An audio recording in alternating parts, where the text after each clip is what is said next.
నమస్తే, welcome to our channel. నేను సిరి. Megastar Chiranjeevi గారు కాస్టింగ్ కౌచ్ గురించి మొన్న కొన్ని వ్యాఖ్యలు అయితే చేయడం జరిగింది. ఇండస్ట్రీలో కాస్టింగ్ కౌచ్ అసలు ఉందా లేదా అనేది మళ్ళీ క్వశ్చన్ మార్క్గా మారిపోయింది. సో దీని మీద స్పందించడానికి మనతో పాటు ఉన్నారు ప్రముఖ రాజకీయ విశ్లేషకులు, సినీ క్రిటిక్ భరద్వాజ్ గారు. నమస్కారం సార్. నమస్తే సార్. ఇప్పుడు చూస్తే కాస్టింగ్ కౌచ్ అన్ని ఇండస్ట్రీలో ఒక మహిళ, ఒక ఆడపిల్ల ఇండస్ట్రీకి రావాలి అంటే ఫస్ట్ భయపడేది, తనలో ఎంత టాలెంట్ ఉన్నా కూడా ఈ కాస్టింగ్ కౌచ్కి భయపడుతూ ఉంటారు. అయితే మొన్న మెగాస్టార్ చిరంజీవి గారు చెప్పింది ఏంటంటే అసలు ఇండస్ట్రీలో కాస్టింగ్ కౌచ్ లాంటిది ఏమీ లేదు అన్నట్టుగా తను కొన్ని వ్యాఖ్యలు చేయడం జరిగింది. మరి నిజంగానే లేదు అసలు? యాక్చువల్గా ఆయన కామెంట్ చేసిన దానిలో ఒక గందరగోళం ఉన్నమాట వాస్తవమే, కానీ లేదు అనలేదు ఆయన. లేదు అనకుండా ఒక విచిత్రమైనటువంటి సందర్భంలో దాన్ని తీసుకొచ్చాడు. అసలు అక్కడ దాని గురించి ప్రస్తావించాల్సిన అవసరం కూడా లేదు, కానీ వచ్చేసింది. అయితే ఆయన ఏ కాంటెక్స్ట్లో మాట్లాడాడంటే వాళ్ళ అమ్మాయి ప్రొడ్యూసర్ ఆ సినిమాకి. ఇది ఎక్కడ మాట్లాడాడు ఆయన? శంకర వరప్రసాద్ గారు సినిమా సక్సెస్ మీట్లో మాట్లాడాడు.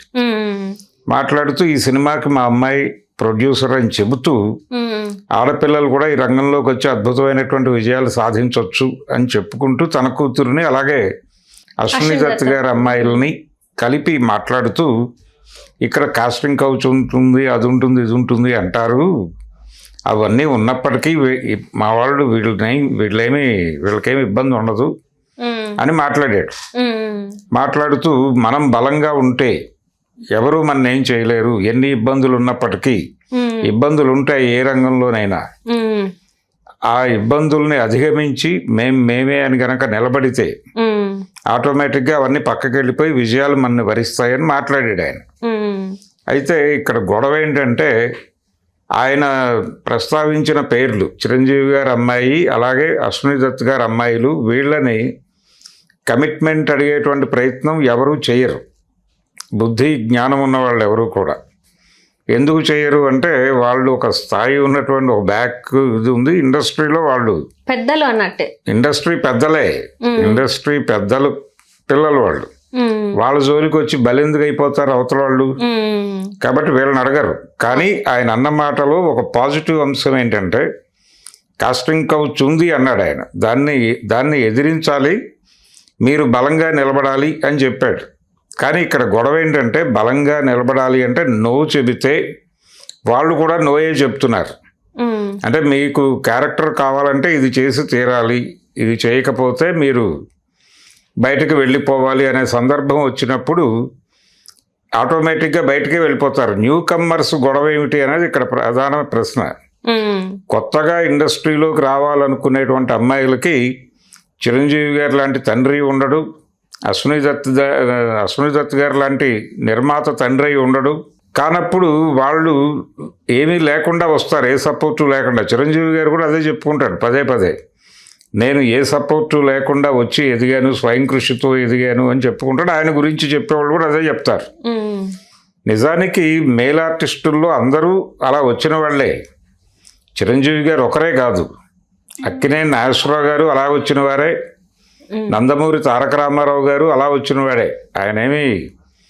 ఆయనకి ఇండస్ట్రీలో ఎవరో ఉండి రాలేదు. రామారావు గారు కూడా, ఆయన కూడా ఉద్యోగం చేసుకుంటూ ఇండస్ట్రీలో తన ఫేట్ ఒకసారి పరీక్షించుకుందామని వచ్చి అలా మన దేశం సినిమా ద్వారా ఎంట్రీ ఇచ్చి పల్లెటూరి పిల్ల సినిమాతో ఆయనకు ఒక ఇమేజ్ వచ్చింది. అక్కడి నుంచి ఇక్కడ సెటిల్ అయిపోయాడు.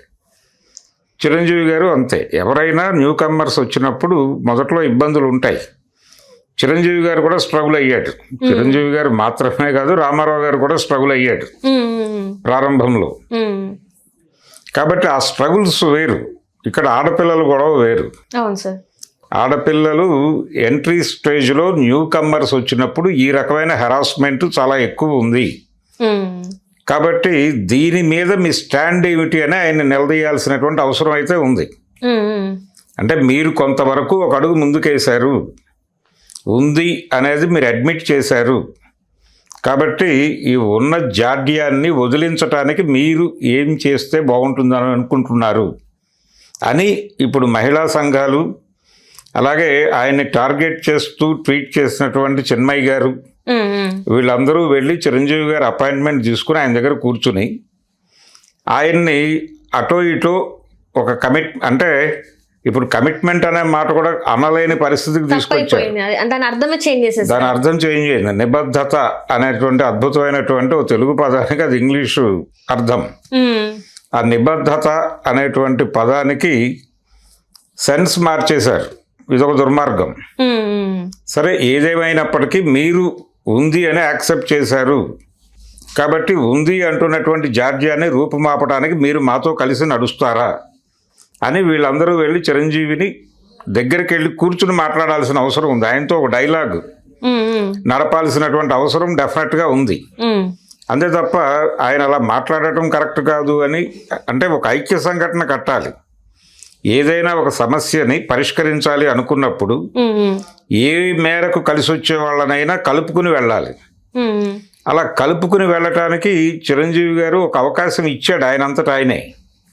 ఇప్పుడు ఆయన దగ్గర కూర్చుని, సార్ మీ అమ్మాయి జోలికి ఎవరు వస్తారండి, దత్తు గారి పిల్లల జోలికి ఎవరు వస్తారు, కొత్తగా వస్తున్న అమ్మాయిల గురించి కదా జరుగుతోంది గొడవ, కాబట్టి మీరు వాళ్ళు మేము ఇలాంటి కమిట్మెంట్స్ ఏవి ఇవ్వము, కమిట్మెంట్స్ ఇవ్వకుండా మాకు అవకాశాలు ఇవ్వాలి అని అంటే అసలు ఎంట్రీయే దొరకని పరిస్థితి ఉంది అక్కడ. కాబట్టి మీరు వాళ్ళ తరఫున ఏం మాట్లాడతారో మాట్లాడండి అని చిరంజీవి గారిని సీరియస్గా నిలబెట్టాల్సినటువంటి అవసరం అయితే ఉంది. కాబట్టి ఆ కోణంలో ప్రయత్నం చేయాలి తప్ప ఆయన మీద దాడి చేస్తే ప్రయోజనం లేదు. చిరంజీవి గారి మీద ఇలా నెగిటివ్గా మాట్లాడేస్తే ఆయన ముడుచుకుపోతాడు, మళ్ళీ వెనక్కి వెళ్ళిపోతాడు. ఆయన ఒక అడుగు ముందుకేసాడు లక్కీగా. అసలు ఇండస్ట్రీలో ఇలాంటివి ఏవి లేవు అని అనలేదు ఆయన. ఉన్నాయి, అయినప్పటికీ మీరుగా నిలబడితే ఇవన్నీ వెనక్కి వెళ్ళిపోతాయి అన్నాడు. అంటే మేముగా నిలబడాలి అంటే సార్, ఇక్కడ చాలా వరకు టాలెంటెడ్ అమ్మాయిలు చాలా వరకు ఉన్నారు. అండ్ ఇంకొకటి ఏంటంటే తెలుగు ఇండస్ట్రీ అని చెప్పేసి తెలుగు అమ్మాయిలే కరువు ఇండస్ట్రీలో. ఎందుకు కరువు అంటే అందరూ చెప్తూ ఉంటారు, కానీ ఈరోజు చిరంజీవి గారు వచ్చి లేదు అని అంటున్నారు. లేదు అంటే ఉంది, కానీ దాన్ని తిప్పికొట్టాలి అంటున్నారు. తిప్పికొట్టాలంటే ఎలా తిప్పికొడతారు సార్? ఇక్కడ తిప్పికొట్టడం కుదరదు. ఆ కుదరని పరిస్థితిని ఆయనకి చెప్పాలి ఓపెన్ గా. వెళ్ళి ఆయనతో కూర్చుని మాట్లాడాలి కదా ముందు. అంటే ఆయనకు తెలియక మాట్లాడాడు అని అనుకోనక్కర్లేదు, ఆయనకు తెలుసు. ఆయనకు తెలుసు అయినప్పటికీ అనుకోకుండా అన్ఎక్స్పెక్టెడ్గా ఆ పదం వచ్చేసింది ఆయన నోట్లోంచి. అంటే వాళ్ళ పిల్లల్ని ఆయన ఒక గొప్పగా చెప్పుకోవాలి అనేటువంటి ఒక ఉద్వేగానికి లోనై ఏమిటేమిటో మాట్లాడాడు. కొంచెం ట్రాక్ తప్పి వెళ్ళాడు ఆయన. ఆ ట్రాక్ తప్పి వెళ్ళిన సందర్భంగా అది దొర్లింది. ఆయన ఈ మధ్యకాలంలో చాలాసార్లు తన జీవితంలో తను ఇండస్ట్రీలోకి ఎంట్రీ ఇచ్చినప్పుడు జరిగినటువంటి అనుభవాలు చెప్పుకుంటున్నాడు రీసెంట్ టైమ్స్లో. పర్టికులర్గా న్యాయం కావాలి అనేటువంటి సినిమా షూటింగ్ అప్పుడు నేను ఫ్లోర్ బయట నిలబడి ఉంటే ఒక అసిస్టెంట్ డైరెక్టర్ వచ్చి నన్ను లోపల నిలబడమని చెప్పాడు, సెట్లో ఉండమన్నాడు. ఆయన చెప్పాడు కాబట్టి సెట్లోకి వెళ్ళాను. క్రేన్ మీద క్రాంతి కుమార్ గారు ఉన్నారు. ఆయన నన్ను చూసి నిన్నెవడు రమ్మన్నాడు లోపలికి, పో బయటికి, నువ్వేమన్నా పెద్ద హీరోని అనుకుంటున్నావా, పెద్ద సూపర్ స్టార్ని అనుకుంటున్నావా అని తిట్టాడు నన్ను అందరి ముందు. అందుకని నాకు చాలా బాధ వేసి వెనక్కి వెళ్ళిపోయాను. అయినప్పటికీ నన్ను నేను సంభాళించుకుని షూటింగ్లో పాల్గొన్నాను అని చెప్పి బాధపడ్డాడు. ఈ మధ్యకాలంలో విజయ్ దేవరకొండ సినిమాకు దానికి ప్రమోషనల్ ఇంటర్వ్యూ చేశాడు ఆయన. ఆ ఫ్యామిలీ స్టార్ అనేటువంటి సినిమా ప్రమోషనల్ ఇంటర్వ్యూ ఇచ్చాడు ఆయన. ఆ సందర్భంగా ఆ అనుభవాన్ని చెప్పుకున్నాడు ఆయన చిరంజీవి గారు. అది మాత్రమే కాకుండా ఆయన ఇంకొక సినిమా గురించి కూడా ప్రస్తావించాడు. ఇంకెక్కడో శివుడు అని ఒక సినిమా. ఆ సినిమాకి కోదండరామిరెడ్డి గారు డైరెక్టరు, చిరంజీవి గారు హీరోని డైరెక్టర్ని ఇద్దరిని ప్రొడ్యూసర్ గారు తిట్టాడు ఒక సీన్ విషయంలో. కోదండరామిరెడ్డి గారు హర్ట్ అయ్యి ఆ సినిమాకి అక్కడితో ముగించేసి వెళ్ళిపోయాడు వేరే సినిమాకి. ఈ సినిమాని వదిలిపెట్టేసి ఆ ప్రొడ్యూసర్ గారే డైరెక్ట్ చేసుకున్నాడు ఆ సినిమాని. కానీ చిరంజీవి గారు ఆ రోజు బాధపడి మర్నాడు షూటింగ్కి యథావిధిగా హాజరయ్యాడు. అంటే అంత అనుకోగా ఉండి మనం ఎదగాలి అనేది ఒకటే మోటోగా పెట్టుకుని నన్ను ఎవరు ఏమన్నా పట్టించుకోకుండా వీళ్ళందరికీ నా సక్సెస్ ద్వారా సమాధానం చెప్పాలి అనుకుని కష్టపడ్డాను అని చెప్పుకుంటాడు ఆయన. అది ఆయనకు ఓకే. అంటే మగవాళ్ళకి ఓకే, కానీ ఆడపిల్లలకి ఆ మేరకు నడిచే అవకాశం కూడా దొరకటం లేదు అక్కడ. ఈ దొరకటం లేదు కాబట్టి మీరు ఆ ఏరియా గురించి ఆడపిల్లల గురించి మాట్లాడేటప్పుడు ఇలా వేగ్ స్టేట్మెంట్లు ఇచ్చేస్తే ఎలా? మీరేమో జరుగుతోంది అన్నారు, బలంగా నిలబడాలి అన్నారు, నిలబడలేని పరిస్థితి ఉంది అక్కడ, మీరేమైనా భరోసా కల్పించగలరా చిరంజీవి గారు అని అడగాలి కదా ఆయన్ని నిలబెట్టి. ఆ పని చేయాలి. ఆ పని చేస్తే ఆయన ఏమిటో అర్థమైపోతుంది ప్రపంచానికి.